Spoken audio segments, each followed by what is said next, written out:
நீங்க படிக்கவோ இல்லை வேலை பார்க்கவோ வீடு ஃபேமிலி எல்லாத்தையும் விட்டு தூரமா ஒரு ஃபாரின் கண்ட்ரிக்கு போறீங்க. அங்க நீங்க கொஞ்சம் கூட எதிர்பார்க்காத சில விஷயங்கள் நடக்குது. கரெக்டா சொல்லணும்னா சில அமானுஷமான விஷயங்கள் நடக்குது. தைரியமா அதை ஃபேஸ் பண்ணுவீங்களா இல்லை அந்த நாட்டை விட்டே ஓடிடுவீங்களா?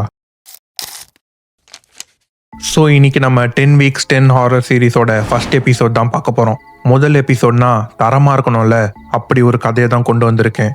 உடனே எல்லா லைட்ஸையும் ஆஃப் பண்ணிட்டு கேண்டில் லைட்ல கதை கேட்க வாங்க. Let's get started. Hello crime fam, welcome to candle light crimes.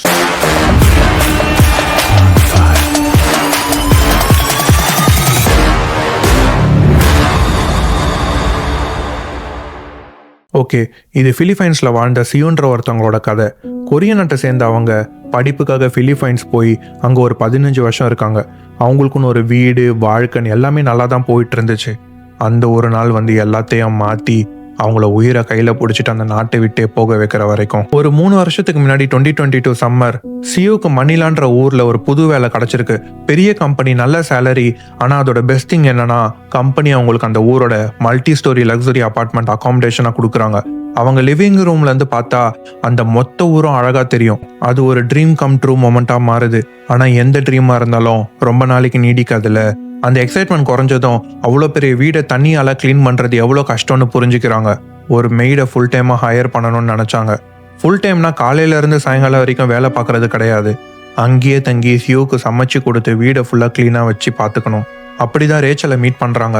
ரேச்சலுக்கு ஒரு 26-27 வயசு இருக்கும். ரொம்ப ஸ்போர்ட்டிவ், எல்லா வேலையும் பர்ஃபெக்டாக பண்ணுவாங்க. முக்கியமாக நம்பிக்கையான ஆளாக இருந்தாங்க. அவங்க வந்தது சியோக்கு ரொம்ப ஹெல்ப்ஃபுல்லாக இருந்துச்சு.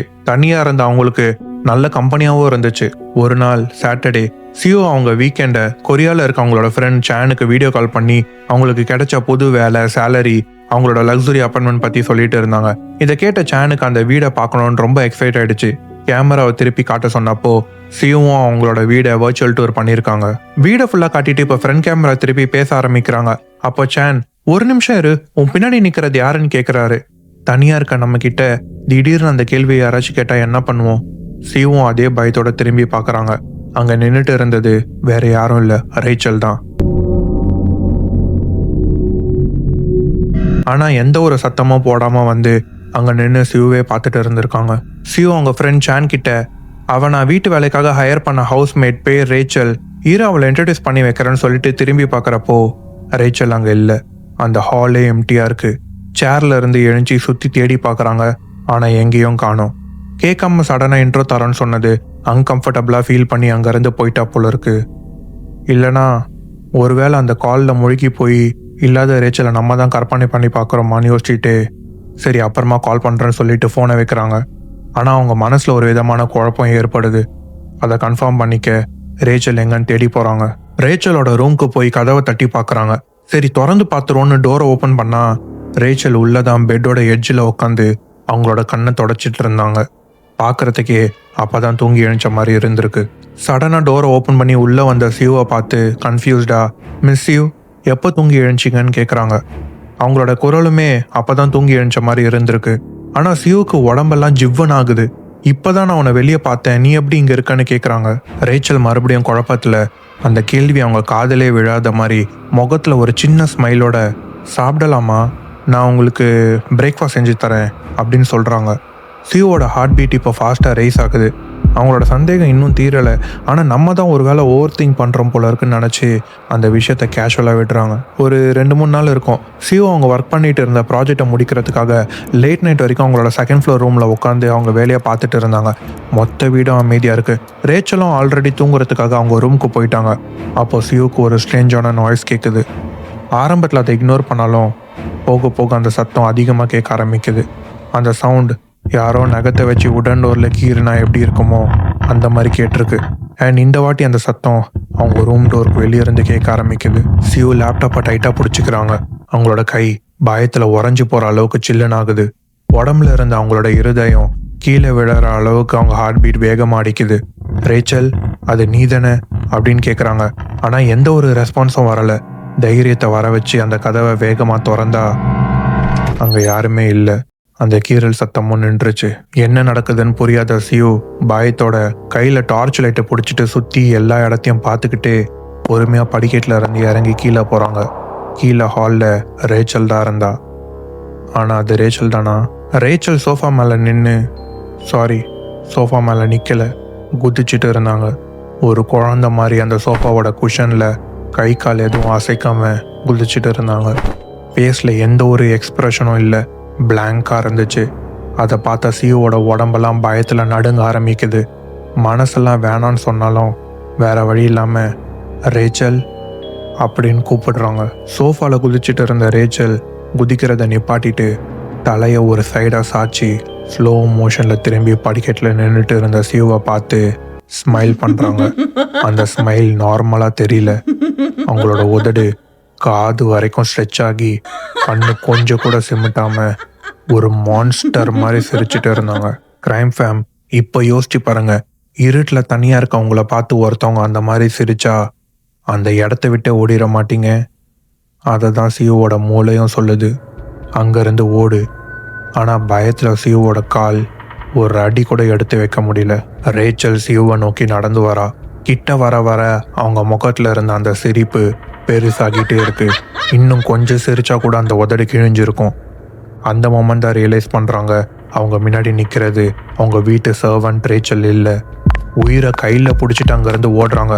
சியூ திரும்பி பார்க்கலனா கூட ரேச்சல் பின்னாடி துரத்திட்டு வர்றது அவங்க காதில் கேட்குது. இன்னும் வேகமாக ஓடி அவங்க பெட்ரூம் டோரை லாக் பண்ணிக்கிறாங்க. பெட்டு கடியில் சுருண்டு அன்னைக்கு நைட்டு கண்டிப்பாக இது நடக்க போகுதுன்னு பயந்துட்டு இருந்தப்போ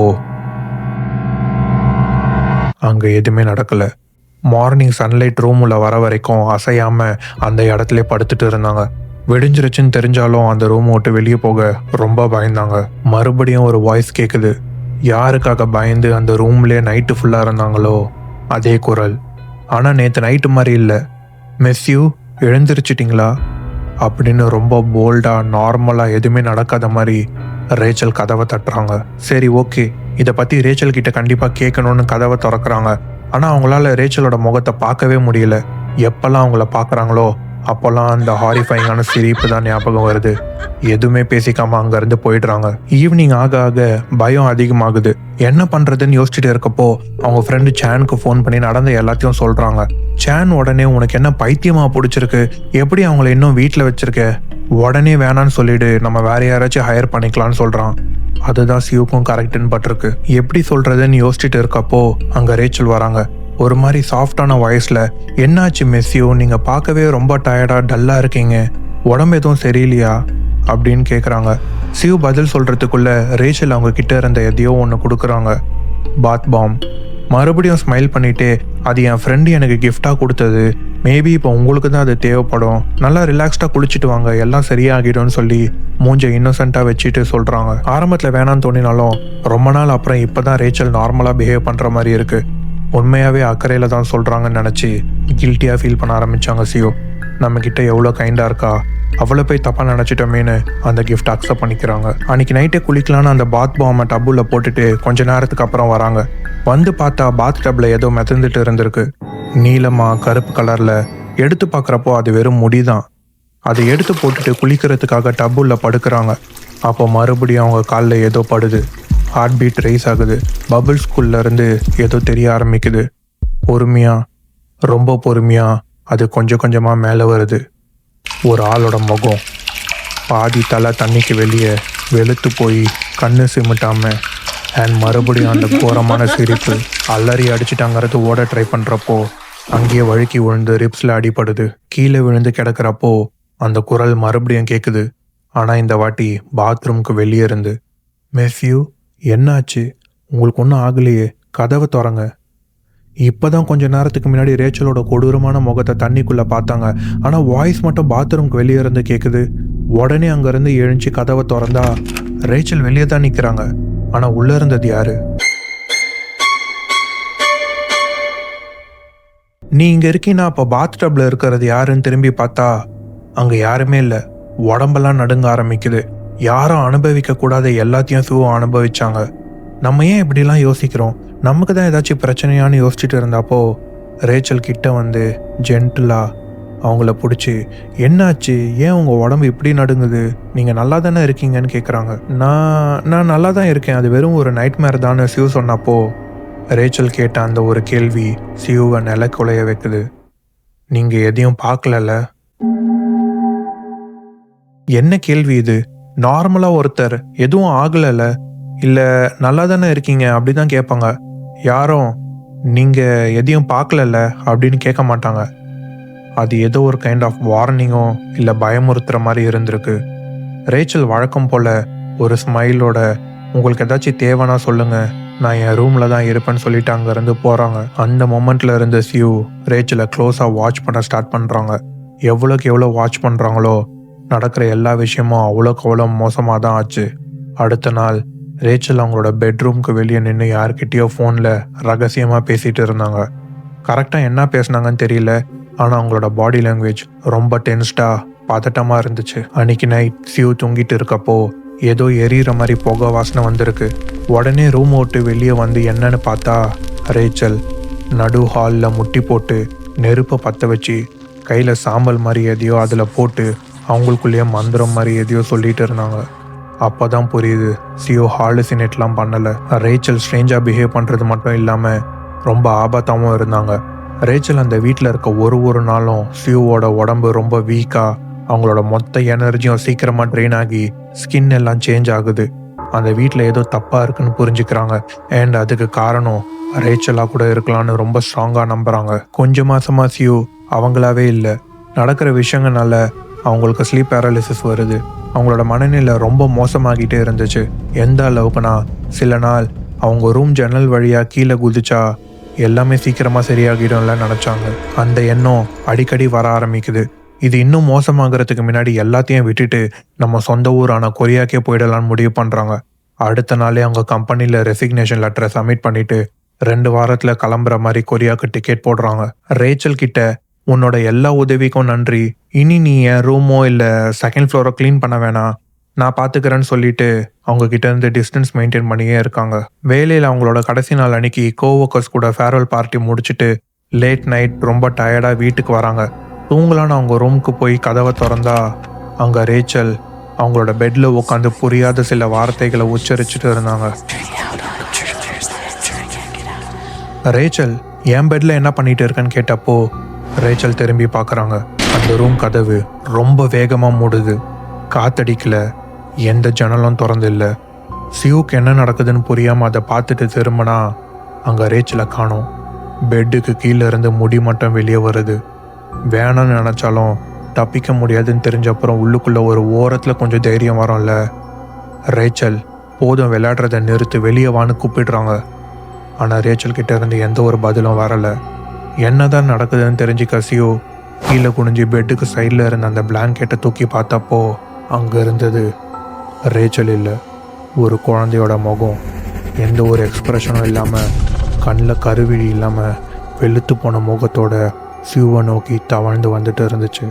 அதை கொஞ்சம் கூட எதிர்பார்க்காத சியூ அங்கேருந்து எப்படியாச்சும் தப்பிக்கணுன்ற எண்ணத்தோட பின்னாடி போகிறாங்க. ஓடுறதுக்காக இழைச்சிக்கிறப்போ பெட்டு மேலே இன்னும் 2 உருவம் பார்க்குறாங்க. முகம் ஃபுல்லாக தோல் உறிஞ்ச மாதிரி ஒரு ஆணோட முகம், முகம் ஃபுல்லாக எரிஞ்சு போன மாதிரி ஒரு பெண்ணோட முகம். இப்போ அந்த 3 உருவமும் உதட்டில் புரியாத ஒரே ஒரு வார்த்தையை திரும்ப திரும்ப உச்சரிச்சுட்டே சியூவை நோக்கி நடந்து வராங்க. வெனாசியா, வெனாசியா, வெனாசியா. அந்த வார்த்தையோட சத்தம் கொஞ்சம் கொஞ்சமாக அதிகமாகிட்டே இருக்குது. சியூவால் அதை டாலரேட் பண்ண முடியல. தலை வெடிக்கிற மாதிரி அந்த ஒரு வார்த்தை அவ்வளோ சத்தமாக கேட்க ஆரம்பிக்குது. பின்னாடி போய் செவுத்தோட ஒரு கார்னரில் உட்காந்து 2 கையால் காதை டைட்டாக மூடி நிறுத்துங்க நிறுத்துங்கன்னு கதறாங்க. அப்போ சடனாக எல்லாமே இருட்டாகி சியூ மயக்க போட்டு விடுறாங்க. அவங்க திரும்ப சுயநினைவுக்கு வரப்போ ஒரு உருவம் பக்கத்தில் முட்டி போட்டு அவங்களே பார்த்துட்டு இருந்துச்சு. ரேச்சல், மிஸ் சியூ, உங்களுக்கு என்னாச்சு, ஏன் கீழே படுத்துட்டு இருக்கீங்கன்னு கேட்குறாங்க. சியூ ரேச்சலை பார்த்து மறுபடியும் பயந்து பின்னாடி போகிறாங்க. சுற்றி என்ன நடக்குதுன்னு பார்க்குறப்போ அங்கே யாருமே இல்லை. அந்த குழந்தை, எரிஞ்ச முகத்தோட அந்த பெண், யாருமே இல்லை. வெறும் ரேச்சல் மட்டும்தான் அவங்க முன்னாடி முட்டி போட்டு கவலையாக பார்த்துட்டு இருந்தாங்க. சியூ உடனே அழ ஆரம்பிக்கிறாங்க. அவங்களால முடியல, ரொம்ப எக்ஸாஸ்டடாக ஃபீல் பண்ணுறாங்க. பின்னாடி செவுத்தில் கைத்தடம் இருக்குது. சிலது குட்டியாக, சிலது பெருசாக, யாரோ செவுத்து மேலே ஏறி போன மாதிரி. அப்போ தான் சியூக்கு நேற்று நைட்டு நடந்த எல்லாமே ஞாபகம் வருது. ரேச்சலை பார்த்து வெனாசியானா என்னதுன்னு கேட்டப்போ ஆரம்பத்தில் ஹெசிடேட் பண்ணாலும் அப்புறமா சொல்கிறாங்க, அப்படின்னா அவள் வீட்டுக்கு போகிறா. சியு ஸ்டார்டிங்கில் இருந்து இப்போ வரைக்கும் நடந்த எல்லாத்தையும் ரேச்சல் கிட்ட சொல்கிறாங்க. எல்லாத்தையும் பொறுமையாக கேட்டுட்டு இருந்த ரேச்சலோட முகம் இப்போ கொஞ்சம் சீரியஸ் ஆகுது. அவங்க பேசுகிறத யாரோ ஒட்டு கேட்குற மாதிரி சுற்றி எல்லா இடத்தையும் பார்த்துட்டு, இந்த வீட்டில் ஏதோ ஸ்ட்ரேஞ்சாக நடக்கிறத நானும் ஃபீல் பண்ணேன். இதை பற்றி நான் என் அம்மா கிட்ட கூட கேட்டேன். அவங்க என்ன சொன்னாங்கன்னா, ரேச்சல் அதோட நிறுத்தி, சியு நாம் இப்போ உடனே ஒரு பேய் ஓட்டுறவங்கள பார்க்கணுன்னு சொல்கிறாங்க. அந்த ஊரில் இருந்த ஒருத்தரை வர வச்சு நடந்த எல்லாத்தையும் சொல்கிறாங்க. அவரும் நான் இந்த வீட்டுக்குள்ளே வந்த உடனே அதை புரிஞ்சுக்கிட்டேன். இங்கே நீங்கள் நினைக்கிறத விட அப்பாற்பட்ட சில விஷயங்கள் இருக்குது. நீங்கள் இங்கே இருந்ததை விட அதுங்க இங்கே இருந்தது தான் அதிகம். இது உங்களோட வீடு இல்லை. அதுங்களை கேட்காம உள்ளே வந்துட்டீங்க. இப்போ அதுங்க உங்களை அவ்வளோ சீக்கிரமாக ஈஸியாக அந்த வீட்டை விட்டு போக விடாது. அதான் நீங்கள் போகணுன்னு முடிவு பண்ண அப்புறம் அதுங்களோட தாக்கம் அதிகமாக இருந்துச்சுன்னு சொல்கிறாரு. இப்போ நான் ஒரு ரிச்சுவல் பண்ண போகிறேன். நீங்கள் உடனே இங்கேருந்து கிளம்புங்க, இல்லைனா உங்களால் எப்பயுமே இங்கேருந்து போக முடியாதுன்னு சொல்கிறாரு. 15 வருஷம் அவங்களோட ஸ்கூலிங்ஸ், வேலை, வீடுன்னு செட்டில்டாக இருந்தாங்க. கொஞ்சம் மாதத்தில் எல்லாம் சுக்குநூறாக உடஞ்சி எல்லாத்தையும் பேக் பண்ணிவிட்டு திரும்பி கூட பார்க்காம கொரியாக்கே போயிடுறாங்க. இப்படி இருந்துச்சு இந்த ரியல் லைஃப் இன்சிடெண்ட். இப்போ சொல்லுங்கள், இது எல்லாம் இந்த வீட்டில் நடந்த அமானுஷமா இல்லை ரேச்சலோட பிளானா? ஒருவேளை ரேச்சலும் இதெல்லாம் எக்ஸ்பீரியன்ஸ் பண்ணதுனால தான் சிவ் பாத்டப்லேருந்து விழுந்துட்டாங்கன்னு தெரிஞ்சோம். அதை பற்றி கேட்காம நீங்கள் எதுவும் பார்க்கலன்னு கேட்டாங்களா? எது எப்படியோ யோசிக்கவே ரொம்ப பயமாக இருக்குது. கொரியா போன அவங்கக்கிட்ட இருந்து எப்படி இருக்காங்க, என்ன ஆனாங்கன்னு எந்த ஒரு அப்டேட்டும் வரலை. ஒருவேளை அந்த பேய் ஓட்டுறவர் சொன்ன மாதிரி அவ்வளோ சீக்கிரம் அவங்கள போக விடாமல் அதை மீறி அவங்க போனதுனால அவங்கள பின்தொடர்ந்து போயிருக்குமா? சரி, யார் புது வீட்டுக்கு போகிறீங்கனாலும் அந்த வீட்டோட வரலாறை தெரிஞ்சுக்கிட்டு போங்க. அங்கே உங்களுக்காக எது வேணால் காத்துட்டு இருக்கலாம். ரொம்ப பழைய கதைலாம் இல்லை, 3 வருஷத்துக்கு முன்னாடி தான் நடந்துச்சுன்னு நினச்சாலே. அடுத்த வீடியோவில் சந்திப்போம். Until then.